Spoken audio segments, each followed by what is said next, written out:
Some time ago, I thought I had made the definitive guide on playing GTA 4 on PC, but it turns out I was completely wrong. Because you see, whilst I was busy thinking that the modding scene had finally peaked, there was something massive brewing. And now playing GTA 4 on PC today is the easiest and best that it's ever been. On this channel, I help renew and get more life out of your older games by guiding you through the noise and getting to what actually matters. And in this video, finally, hopefully, this is the definitive way to play GTA 4 in the way that it always should have been.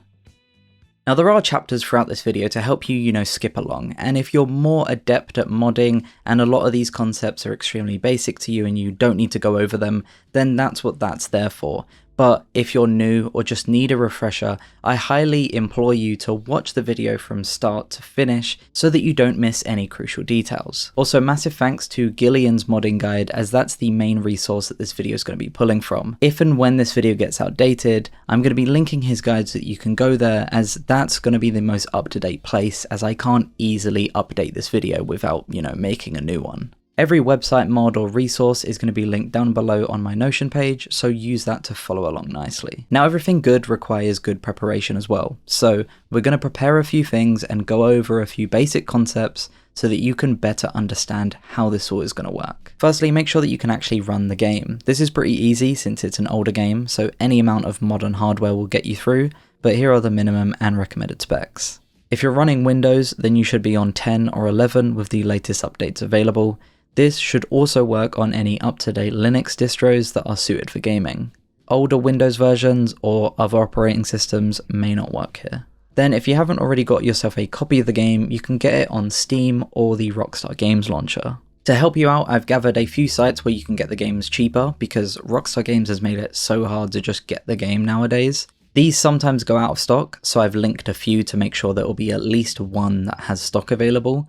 And all of them are sites that I've personally used in the past and know are legit, to avoid you going to any dodgy sites. Because we need to mod the game, you should be aware of a couple things, like enabling file extensions here in Windows, getting yourself an archive tool like 7-zip, and installing some redistributables, which are super crucial and will fix many crashing errors. There's an all-in-one package where you just extract it and then double-click the install all bat file and it will do it all for you.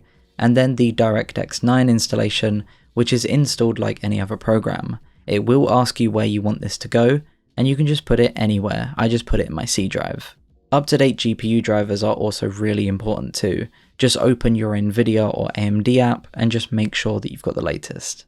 During this video, I'm going to tell you to go to your games directory, and whenever I say that, these are the directories that you'll usually find your game if you left everything default. If you've ever modded or tinkered with your game, then it's highly recommended to not only uninstall the game, but also delete any leftovers that stay in the games directory. When you do install the game, make sure that it's never installed to any Windows protected folders. Unless you're using Steam, that should be fine. Gillian's drag and drop archive is the backbone of this whole thing, because in many ways, it's better than any other mod pack that I've covered on this channel. This is a complete, ready-to-play mod pack that, like the name implies, is just a simple drag and drop, so you don't need to spend hours setting up everything manually. The entire list of mods is on his website if you want to know exactly what's included here, but for most people, only a few here will actually make a major difference, whilst others are very minor and easily overlooked. These do span across basically every aspect of the game though. There's a bunch of core fixes and stability mods like Fusion Fix and various fixes, and then there's also visual and texture overhauls, and the great thing about these mods is they often take from Max Payne 3 or GTA 5 in order to stay extremely faithful to the style. There's also some stuff visually missing on the PC port that was on the 360 versions, and some inconsistency between the Ballad of Gay Tony and the Lost and Damned that are restored for the original GTA 4 game. There's more that's been restored too, like cut and beta content. Like the pedestrians, you're going to see a lot more variety with this mod pack than you otherwise would in the entirety of Liberty City. There are 2 downloads for this mod pack which cover the different game versions.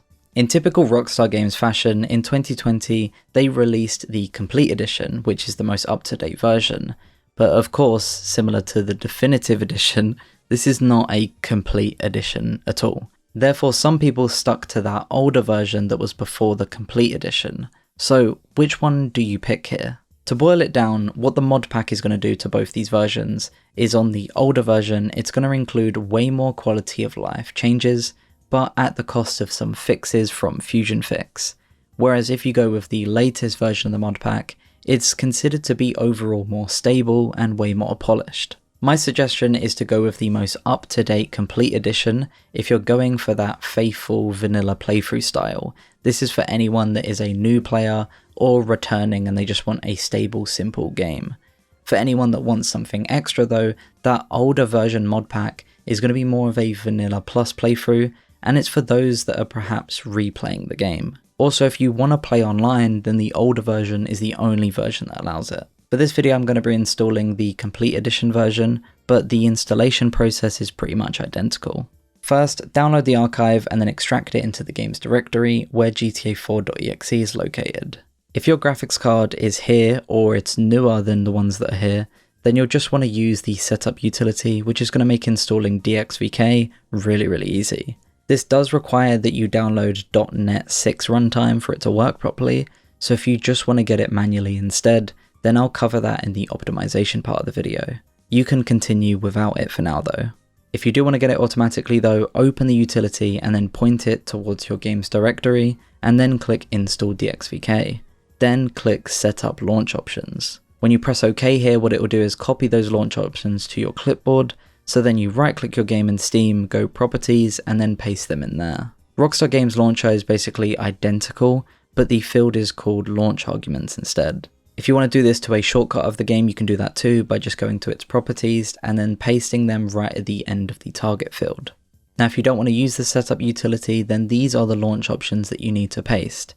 Just replace the width, height, and refresh rate with your own specs. Now before I tell you to up the available video memory line to more than 3 GB to match your graphics card, but that apparently isn't useful at all. This game doesn't even use over 4 GB, so setting it to anything higher is just pointless. People have also said that there's problems with setting it high, and also issues if you set it to 4 GB too, so 3 GB is the overall recommended one.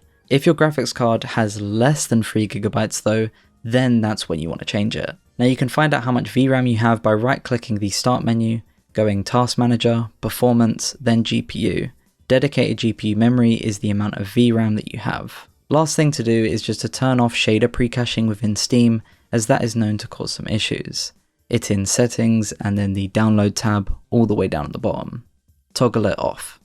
Now launch the game. If you don't want to do this through your selected launcher, then you can launch it via the Play GTA4.exe. I would always recommend you start a new game here since we've added a bunch of mods and they might conflict with your current save progress. Now when there's an update out for this mod pack, all you need to do is download that new version, and then before dragging it in like we did before, you want to delete the update folder and also remove all of the .asi files within the plugins folder. So now the game's modded, but in order to get the best experience, you should make sure that your game is fully optimized to its max potential and also your personal preference. We're first going to talk about DXVK because that's really the saving grace of GTA 4 performance. For those unaware, it just translates the game from DirectX to Vulkan. This was built for Linux compatibility and was never meant to improve performance in games, but it has and has continued to do that for many games out there, and GTA 4 is one of those. Now DXVK requires that your PC is compatible with Vulkan, but there are a few things here you can do to actually get DXVK support for more dated hardware. So we're going to go through that and also how to install all of it manually. For anyone that's on these cards or newer, you should follow these instructions. Again, if you use the automatic setup file earlier, then you don't need to manually install anything again. You can skip to this timecode. Download the latest release from the DXVK GitHub, open the X32 folder within that, and then extract D3D9 into the game's folder. That's it. Version 2.0 onwards of DXVK removed the shader compilation stutter that we used to get. So as long as you're on a modern GPU with the most up-to-date drivers, you should be completely stutter-free. However, if you experience stutter, then my recommendation would be to instead use a fork of DXVK called DXVK GPL Async. This is installed identically. If you have issues with DXVK, then try going down a version or two. If your game will not start at all after installing DXVK though, then it's most likely that your GPU just does not support the latest version. So what do you do in that instance? Well, that's where the legacy version comes in. You can use this if your GPU is any of the following. This list only applies to Windows, and if you don't fall under this, then unfortunately you cannot use DXVK at all. For those that are on these older cards, you need to use the Serif fork of DXVK.